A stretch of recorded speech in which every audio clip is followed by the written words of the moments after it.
Genre: drama, myth. The Contest of Athena and Poseidon by Pamela Walker. Illustrated by Josie Massey. Introduction. In ancient times, the people of Greece told fantastic tales about gods and goddesses. These powerful beings lived on top of Mount Olympus and ruled over the people below. These stories, or myths, were often told to explain something in nature. Essential question: what do myths help us understand? Read a myth about how a city is changed by a goddess. The contest of Athena and Poseidon explains the origin of olive trees, or how the first olive tree came to be. It tells why the tree has always been a beloved plant of the Greek people. If you sail the blue waters to visit Greece today, you will find that the olive tree still thrives, just as it did in days long ago. Setting: Ancient Greece. Characters: Narrator: King Cecrops, a good king who is half man and half snake. Poseidon, god of the sea. Athena, goddess of wisdom.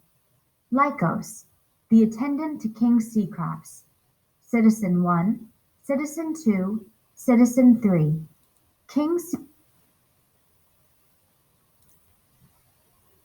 Scene 1. The Acropolis, a white stone temple built on the rocky peak of a hill and home to King Cecrops. The hill slopes down to a green valley dotted with sheep, goats, vegetable gardens, and fruit trees.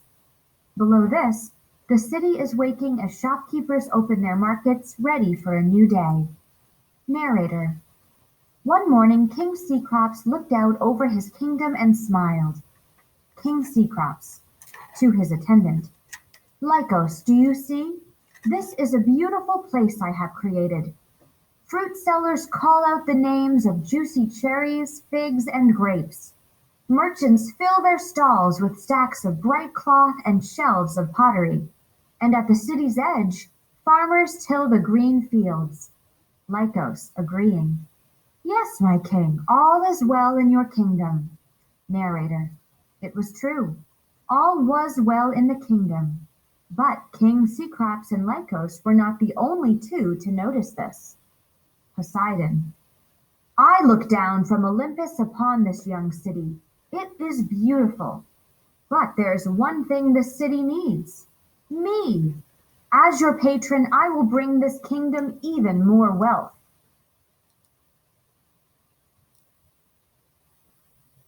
Narrator: in those days, it was common for gods or goddesses to claim a city. This meant they would look after the city and its people. In return, they wanted the city named for them. That morning, Athena heard Poseidon's loud claim to the young city and challenged him. Athena, amused: You, Poseidon? These are gentle people. They need a patron who is good and wise. Lycos, to King Cecrops: It is no surprise that your kingdom has caught the eye of two powerful immortal beings. King Cecrops: Yes, but the question is who will make the better patron of this fair land? Poseidon, angrily shouting: There is no question. I will be the patron of this city. Athena, laughing: You don't sound like a good and caring patron. This city deserves more than a god who shouts at them from a cloud in the sky. With my presence, I'll prove that I am the patron this city needs. Narrator: suddenly wise Athena appeared on the steps of the Acropolis next to the stunned King Cecrops and Lycos. Rarely would gods or goddesses come down from their home high above the clouds. Yet there stood the beautiful Athena in her shimmering robe. Poseidon appears on the steps next to Cecrops and Lycos. I will do anything to prove that I am the patron of this city. Scene 2. A large meadow near the temple. King Cecrops, Lycos, and a gathering crowd of people from the kingdom watch as Poseidon and Athena face each other. King Cecrops: looking alarmed. Shall we settle this in a peaceful way? Anger often develops into a raging battle. No one wants that. Let's find a way to see eye to eye on this matter before it's too late.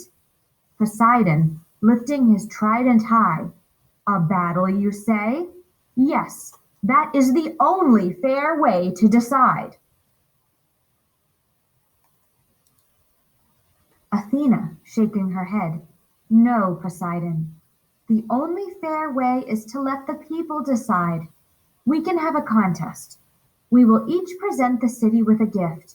The people can decide which gift helps their city more. Narrator. A loud cheer rose up from the people. King Cecrops relieved. A contest is a fair and wise solution. Let us receive the gifts from Poseidon and Athena. Then the people of my kingdom can decide who is the best patron for our city. Stop and check. Reread. How will the people decide who will be their patron? Reread to check your understanding.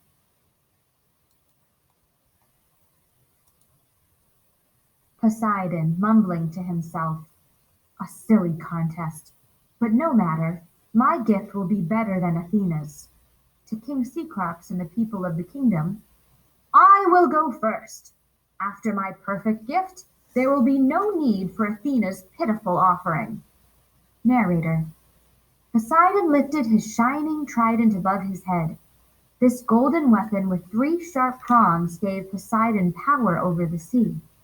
As suddenly as he lifted it, he brought it down, striking the ground so hard that it shook. Poseidon, shouting as he yanked his trident from the ground, My gift to you is water. Narrator. Everyone cheered as water poured forth. Citizen 1. We are always in need of fresh water. Poseidon, this is truly a wonderful gift. Narrator.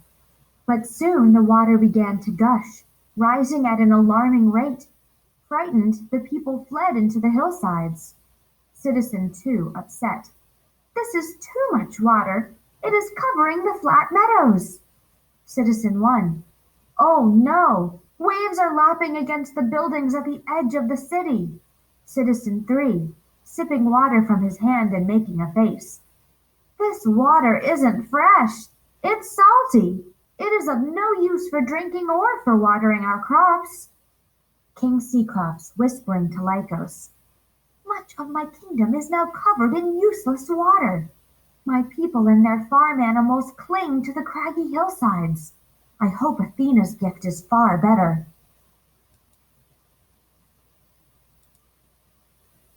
Athena, reaching into the folds of her robe. My gift to you! Holds up a small green tree. Narrator. A gasp of disappointment was heard, followed by mocking laughter from Poseidon. But then the crowd grew quiet as Athena knelt down. She began planting the small tree in the rocky soil on the hillside. Athena, singing softly, This tree is small, but it will grow. The gifts it will give are good. Each stage of its life gives again and again, from fruit to oil to wood. Citizen 1, excited, pointing. Look! Can it be? Narrator. On every hillside, olive trees began to spring up. Many were heavily laden with plump green olives.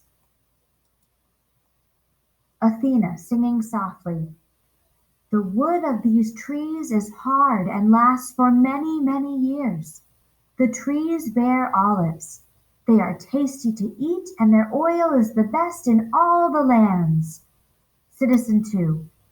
Think of the olives we can eat and the oil we'll be able to make. Citizen 3. Our people will benefit from this gift always. Athena wins.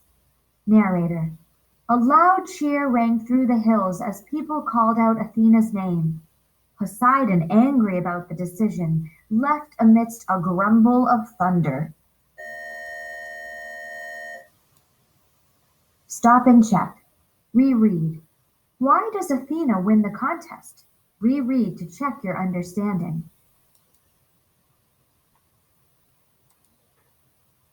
Scene 3. The Acropolis overlooking Athens. Groves of olive trees dot the hillside. A gentle sea breeze rustles the leaves. Baskets of olives overflow on the steps of the temple. Narrator. Many years have passed since the contest between Athena and Poseidon. True to her word, Athena was a good and wise patron. The city named for her, Athens, became one of the finest cities in the ancient world. King Cecrops to his attendant. Lycos, do you see?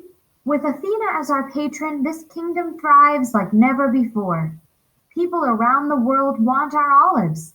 We can't ship them fast enough. Lycos. Yes, my king, and we send out more than 100 jugs of olive oil each day. You must be filled with pride. King Cecrops, wistfully. I am old now, Lycos. I am wealthy beyond measure. I have more jewels than any king could desire. But there is only one jewel that I have loved, and that is my sparkling Athens. Narrator. A few days later, King Cecrops died. As was his wish, he was buried beneath an olive tree overlooking the city he loved. The goddess who loved the city as much as the good king wept. Athena's tears soaked into the roots of the olive tree, and because of that, it never died. In fact, that tree lives on today.